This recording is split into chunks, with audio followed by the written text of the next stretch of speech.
paz do Senhor. Eu sou o irmão Francisco e aqui eu quero gravar esse pequeno vídeo trazendo uma reflexão a respeito da coleta, a respeito da oferta da Macedônia e ali a coleta que os irmãos estavam colhendo.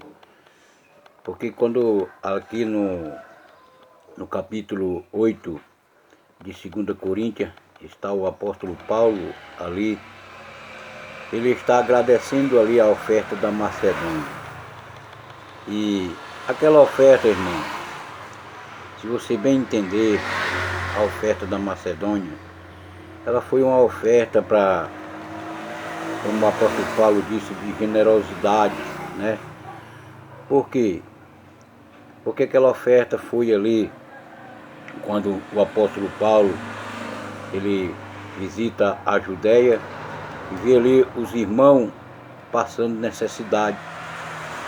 Então, se quando o apóstolo Paulo chega às igrejas da Macedônia, eu acredito que em Tessalônica, em Colossenses, no Colosso, né, em Corinto, as igrejas da Ásia Maior, Ásia Menor. Então, quando o apóstolo Paulo chega ali a falar para os irmãos a respeito da situação da Judéia, do nosso povo de Cristo, então se as igrejas se propõem, tanto que a oferta aqui, quando o apóstolo Paulo falou, nós vemos aqui que ele disse que quando os irmãos ouviram falar, eles mesmos se proporam. O apóstolo Paulo disse aqui, porque eles testemunham, eu na medida de suas posses, e mesmo acima delas, se mostraram voluntariamente, pedindo-nos com muito rogo a graça de participarem da assistência dos santos. Então, isso aqui foi no versículo 3 e 4. O apóstolo Paulo estava mostrando aqui a maneira e a generosidade dos irmãos para com os irmãos que eles viam falar da situação que eles estavam passando por falta da assistência, porque o povo de Israel naquele tempo, na Judéia, em Jerusalém, estava ali passando uma grande perseguição a ponto dos irmãos não ter condições de trabalhar. E aí ficou essa situação que a igreja não tinha como se manter. Os irmãos passavam necessidade, porque muitas vezes estavam escondidos, sendo perseguidos pelo Império Romano, pela aquele povo que era opositor da igreja de Cristo. Aleluia, glória a Deus. Então, se o apóstolo Paulo aqui está trazendo, ele manifesta ali com a gratidão, agradecendo o povo, porque ele disse que o povo da Macedônia, mesmo eles pobres, fizeram da sua pobreza riqueza, né? Riqueza para superabundar, né, ali a pobreza do povo de Israel. Por quê? Porque ali eles viviam agradecidos por eles ter recebido a maior graça do Senhor, que foi a pregação do Evangelho, porque ela veio lá de Israel, porque o ensinamento da palavra de Deus, a graça de Deus, ela vem diretamente de Israel, aonde começa ali em Jerusalém, começa ali na Judéia, a pregação, a insistência do povo em mesmo diante de perseguição pregar o Evangelho e levar o verdadeiro nascimento e levar para aquele povo como era que eles poderiam alcançar a salvação em Cristo. Louvado seja Deus. Então, se é isso que o apóstolo Paulo diz, olha, aqui no versículo 1. Também, irmãos, vós fazemos conhecer a graça de Deus concedida às igrejas da Macedônia. A graça de Deus concedida às igrejas da Macedônia, porque no meio de muita prova de tribulação, manifestaram abundância de alegria, e a profunda pobreza deles superabundou em grande riqueza da sua generosidade. Glória a Deus. Então, se os irmãos botarem em prática, ora, como pode, nós aqui, eles mesmo que fossem perseguidos em tribulação, mas ainda estavam tendo condições de se manter. Então, se eles pregaram e fizeram um exame de consciência e olharam para a igreja e viram a igreja, da onde nasce a igreja, vê lá em situação difícil no financeiro e não tendo condições de ali sustentar do seu sustento, porque a perseguição era grande. Ao contrário de hoje, naquela época, quando os irmãos diziam assim: eu sou servo de Jesus Cristo, aceitei Cristo como meu único e suficiente Salvador, certamente dali para frente ele estava sendo perseguido por causa de estar ali adiante de uma doutrina que para eles era uma seita ou uma heresia, quando se falava no nome de Jesus. Aleluia! Mas hoje, irmão, a diferença é muito grande. O povo não tem generosidade, não olha para as pessoas com amor.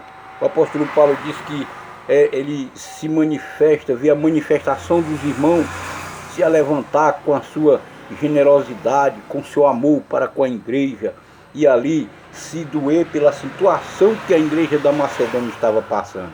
Eles não estavam preocupados, meus irmãos, com cadeira de igreja, não estavam com púlpito, não estavam preocupados se tinham que manter um prédio, um templo, porque eles até, portanto, eles adoravam o Senhor aonde se reunia. Por isso que o apóstolo Paulo disse no capítulo 3 de 1 Coríntios, que vocês são casa espiritual, vocês são a igreja de Deus, né? Vocês são o templo de Cristo. Então, se não estavam preocupados, e quando Jesus disse que onde tem 2 ou 3 em meu nome, lá estarei no meio.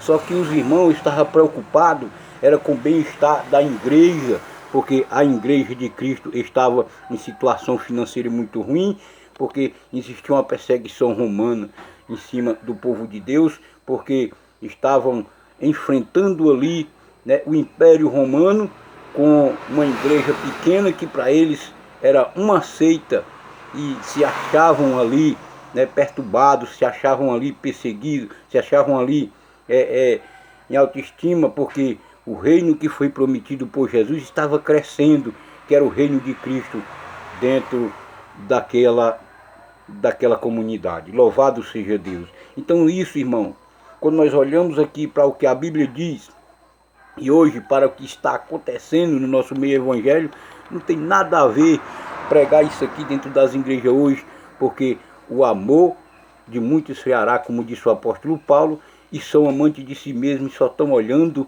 para si. Não olha para a igreja, não olha para os irmãos que estão em necessidade. Então, se, como disse aqui o apóstolo Paulo, aí ele diz: não, mas o apóstolo Paulo mandou uma comissão, mandou Tito, mandou não sei quem. Sim, por certo, o apóstolo Paulo, quando ele manda os irmãos, foi porque lá já estavam certos de que iam ajudar, porque quem se propôs em ajudar os irmãos foi a própria igreja da Macedônia. Glória a Deus. Então, se aí fizeram aí uma comissão, e o apóstolo Paulo envia os irmãos para que ele não fosse, e com muito cuidado, procurando irmão santo para que aquela oferta não venha a ser contraída, levada para outro rumo, ou muitas vezes acaba pegar aquilo ali para se engrandecer, porque a oferta da Macedônia era de certo para a igreja, não para o templo, mas sim para a igreja que tinha fome na Judéia por causa da sua perseguição. Glória a Deus. Eu não sei por que as pessoas lêem os textos e quando acabar eles preferem transferir aquele texto para aquilo que a sua mente pervertida em correr atrás de riqueza, eles transferem ela para ali e abolem a palavra de Deus para fazer ali a sua vontade. Irmão, isso é um preço que nós poderíamos pagar se nós assim continuar fazendo isso. Aqui no capítulo 9, nós vemos aqui o que o apóstolo Paulo falou. Isto afirma: aquele que semeia pouco, pouco também ceifará. E o que semeia com fartura, com abundância, também ceifará. Glória a Deus. Então, se o apóstolo Paulo, quando está dizendo aqui, não era amedrontando os irmãos. Irmão, se você não der, você não vai conseguir nada. Se você não fizer isso, ele disse aqui: aquele que muito semeia, vamos supor, se você planta um saco de milho, você vai colher muito. Assim, é aquele que tem prazer em ofertar. Glória a Deus. Deus fica com isso agradecido, porque você tem desejo de ver os seus irmãos, aleluia, superabundar na sua situação. Então, se assim, o apóstolo Paulo agradeceu eles, porque ele disse, olha, assim como vocês superabundou espiritualmente, porque certamente veio da Judéia, assim também vocês com o seu rogo, com a sua misericórdia, vocês superabundou os irmãos, quer dizer, contribuiu um com o outro, um espiritualmente e o outro fartou os irmãos na fome materialmente, graças a Deus por isso. Então se ceifou, e aí cresceu a fartura, tanto para espiritual como material, glória a Deus. Cada um contribui segundo tiver proposto no coração, não com tristeza ou por necessidade, porque Deus ama a quem dá com alegria, viu? Cada um contribui segundo propõe no coração. Se você for passando aquela salvazinha que eles passam, aquele quadrozinho, eles, se você botar pouco dinheiro, ele já olha para você diferente. Mas se você taca ali uma nota grande ou um envelope cheio, eles estão cheios de alegria, porque o olho dele está na oferta gorda e não naquilo que a oferta pode fazer pela igreja. Louvado seja Deus, que é ali superabundar a pobreza dos mais fracos, porque não pode. Hoje a oferta não superabunda a pobreza do mais fraco, mas sabe o que ela faz? Ela enriquece mais os gananciosos, aqueles que acham que a oferta é obrigatória e tem que ser, mas o apóstolo Paulo diz que é segundo tiver no coração. Deus pode fazer-vos abundar em toda graça, a fim de que, tendo sempre em tudo ampla suficiência, superabundeis em toda a boa obra. Glória a Deus. Então, se é isso, irmão, o apóstolo Paulo ele foi bem claro em dizer que nós devemos trabalhar dessa forma. Eu estava um dia em um culto, estava lá, o pastor mandou tirar as ofertas e os dízimos. Quando acabou, um irmão fez um pedido de uma irmã que estava doente, e aí lá as pessoas se proporam em ir lá e botar a sua oferta. Não precisou do quadro não, foi lá botar lá em cima do púlpito, e cada um botou o seu tanto, e aí quando foram lá que fizeram a contagem do dinheiro, a oferta deu 400, quase 500 reais para a irmã que precisava fazer uma consulta. E a oferta e a coleta da igreja, o dízimo, deu mais pouco, e o pastor disse que o povo não tinha prazer em ajudar a igreja, mas sim em ajudar os outros. Isso é pecado, irmão. Isso aí é olho gordo, isso aí é ganância. Isso aí não é estar com o propósito de fazer aquilo que o apóstolo Paulo diz, superabundou, porque ajudou os mais fracos. A igreja não tem prazer em ajudar os mais fracos. A gente vê que a situação é difícil. Irmão, cuide em ajudar quem precisa. Amém. Esse é o vídeo que eu quero passar para vocês.